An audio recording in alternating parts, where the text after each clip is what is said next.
ഹിറ്റ്ലറിന്റെ സ്വപ്നത്തിൽ നിന്നുണ്ടായ കാറാണ് ഫോക്സ് വാഗൻ ബീറ്റിൽ എന്ന് പറഞ്ഞാൽ എത്ര പേർക്കറിയാം? 1930കളിൽ ജർമ്മനിയിൽ നാസി പാർട്ടികൾ അധികാരികളായി എത്തി. അതിന്റെ നേതാവായ ഹിറ്റ്ലറിന് തോന്നിയ ഒരു ആശയമാണിത്.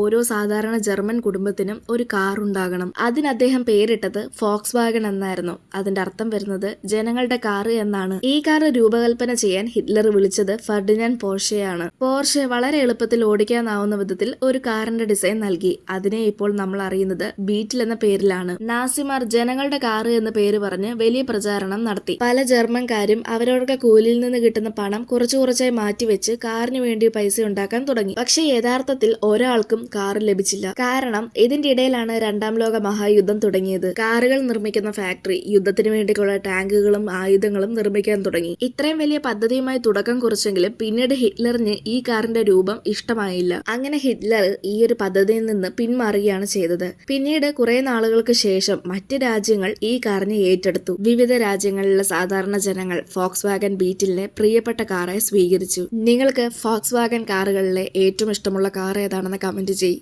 ഇതുപോലെയുള്ള കൂടുതൽ വീഡിയോസ് കാണാനായി ചാനൽ സബ്സ്ക്രൈബ് ചെയ്യാനും ഇൻസ്റ്റഗ്രാമിൽ ഫോളോ ചെയ്യാനും മറക്കല്ല്.